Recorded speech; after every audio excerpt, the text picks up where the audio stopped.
mountains rising now, carrying me closer to the sun. The sun. I hear my people calling, my people marching to the sun. Sun.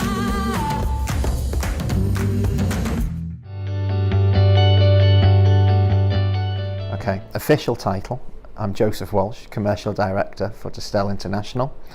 And unofficial title is I'm probably an enabler, stroke fixer, stroke agony uncle, stroke everything else. And I am passionate about trying to motivate a team of people in the UK that are relatively new to the business, that have a lot of high energy, a lot of passion, and a lot of motivation to succeed.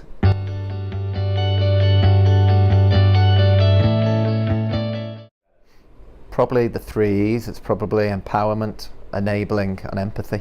I think I see myself as a bit of a fixer, and I know when I speak to the various different channel heads or different departments, I like to try and let them fix things for themselves, but there comes a time when they have to come to me, and then it involves moving it along the chain to see if we can get a resolution. So, and then I think having empathy, trying to understand who the people are, what makes them tick, what motivates them every day. And empowerment, I think you've got to let people have the freedom to succeed and feel worth.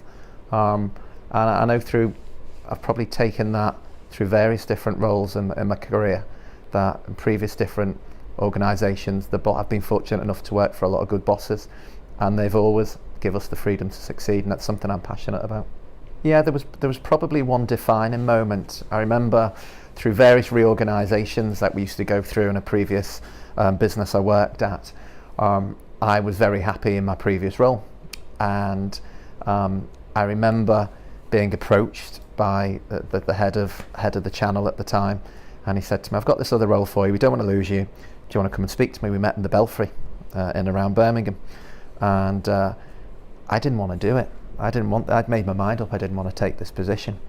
I thought it wouldn't be as exciting as the job I was doing. And he said to me, "Look, why don't you take it? It will give you some very good grounding. It'll give you a good background, and do it for a couple of years." He said, "If you don't like it, move on. And if you do like it, you've got it on your CV, and carve a niche out for yourself." And I say this to everyone on my team: make yourself indispensable. Carve a niche out for yourself that no one else is doing, and you'll be a valuable asset to the business. And it always stuck in my head, and I will name drop him. It was a guy called Nick Paget, and we still keep in touch from time to time, and I probably learnt a lot from him when I was young, in my early 20s. Background was law. I'd found my way into the drinks industry, and he gave me some good grounding and a lot more structure and organisation, which I probably lacked at the time. Interviews are difficult. You get a couple of hours with somebody. You can do your due diligence, you can speak to the current employer, or you can canvass around if anybody knows them, but you've got to take them at face value, and you've got to try and gauge whether they're right for your organisation. So I think trust is important. I also think they've got to be respected by their teams, by their structure, and I think they've got to be seen that they will run through a brick wall for that particular person.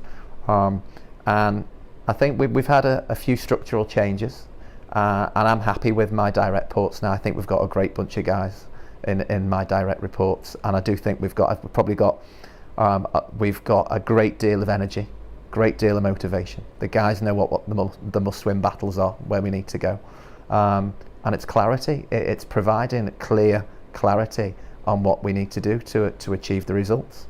In terms of interview questions, what do I always ask? Probably 2 curveballs that I throw in is, first question would be, when was the last time you screwed up? And I ask that because I don't think people are expecting that, but you try and gauge if they answer honestly, if you get an honest answer out of them. And the other one is a bit more cryptic, and it will be, is it better to be good and on time, or perfect and late? And it's interesting how people answer that, because they don't know what the right answer is. And the answer is that some people say there's no perfect. You can never be perfect, so it's better to be good and on time. But I like to say, and I don't have that right answer. But psychologists will say it's better to be good and on time, because if you're perfect and late, then you failed. I think it's probably the importance of relationships.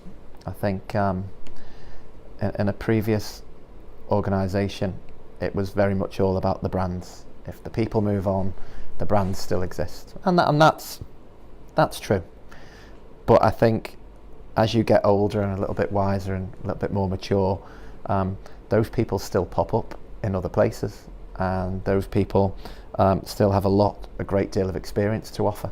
And I think I'd have probably sought more advice from my colleagues in and around me, and probably asked for more genuine 360 feedback.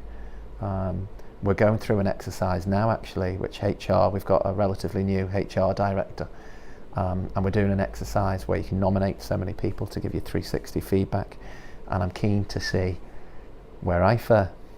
So, but it's also an interesting exercise. One thing I'm passionate about doing is I don't believe in anonymous 360 feedback, so on every exercise that I complete, I'm going to make sure I have the follow-up face-to-face so they know it's from me.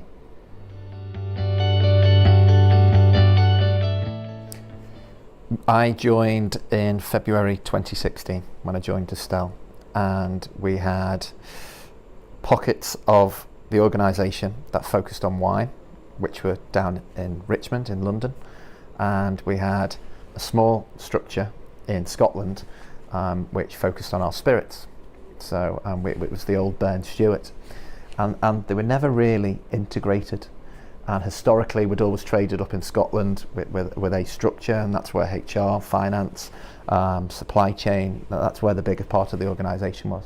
And I was keen to merge the organisation together, and we moved to nice offices in Richmond, and we have built up a capability in Richmond as well. But ultimately, we built a UK infrastructure, which we didn't have. We've now got a sales team of about 25 people.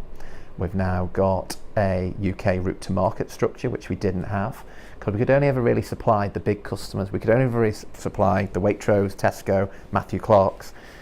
And one of the things I was keen to do was try and bring it down a layer and speed up service, because we were delivering direct from South Africa on a lot of the key spirits, on key wines. What we can do now is we can order on day 1, deliver on day 3. And that's a big step change for us that we weren't able to do.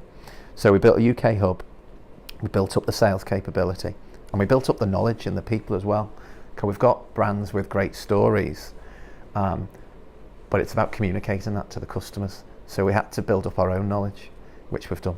The other thing I didn't mention is we moved a lot of things away from agencies. So we had Seller Trends for Amarula, we had SHS for Savannah, and we had Brand Phoenix with our wine to the retailers. So it's opening up new route to market. So we've grown exponentially our customer base because we can service so many different levels of customers on the different portfolio that we never were able to do before. So, you know, they were difficult conversations with the agents, because we've been with them many years and we had good relationships with them, and it wasn't through anything they weren't doing right, but we've grown the brands. But I think once you bring it in-house, you're not just an agency with a number of brands from all over, different brand houses. You've got your focus that you didn't have. And nobody knew who we were, you know, and even now we're still growing. No one had ever heard of really Distell because we'd hidden behind the agencies. Yeah. Whereas now our name's out there, we sponsor a number of events, we're at various different trade forums and shows and different hospitality occasions. And you know, we've done some work around raising awareness on who Distell is and what we're about, and you know, people know who we are now, which I'm proud of. Do you know what? It's incredibly exciting. Yeah. There's no 2 days the same, and I know it's a camera, but even off camera, it is incredibly exciting to do, and every day is different. It's frustrating. We have our challenges. You know, we spoke about various different frustrations, but ultimately, I buy into it because I believe we can make a difference. You know, I think one of your earlier questions was, what does success look like? And it's probably doing something that no one else has done before. That's what excites me. we're an interesting business because we've got this huge scale business in South Africa, and we move like a big scale business in South Africa. And one of the things that I wanted us to do was be agile and be flexible and listen to what the customers and consumers are telling us that they want.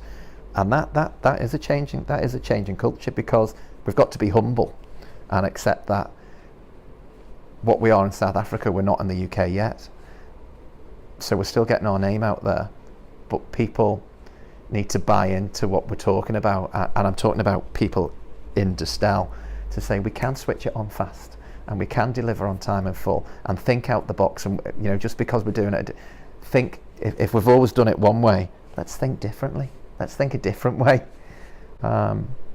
So that's a tough one, because it seems to be, we've been, not just Distell UK, but Distell globally, been through a period of change for a couple of years, continual change for a couple of years, and I think this year, more than any other year, we seem to have a lot more settled.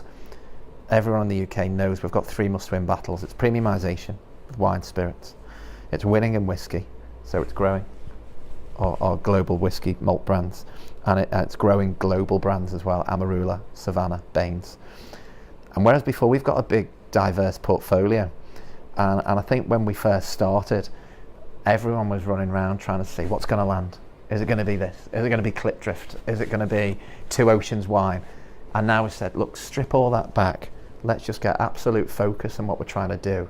Let's have a core 10 or 11 brands, which I still think's a lot, and let's really drive hard behind them. And when you try and create a new culture in the organisation and try to become a high performance organisation, there are going to be some casualties and some very difficult conversations, and that it's the worst part of the job, because people are human, and it's families and it's people's reputations, and people need to survive on an income. And I think as long as you do it in an empathetic way and you do it in the right way, you want to go out, and if you leave an organisation, I remember someone said to me, don't burn your bridges, because it's a small industry and people talk. And I think you should always go in the right way.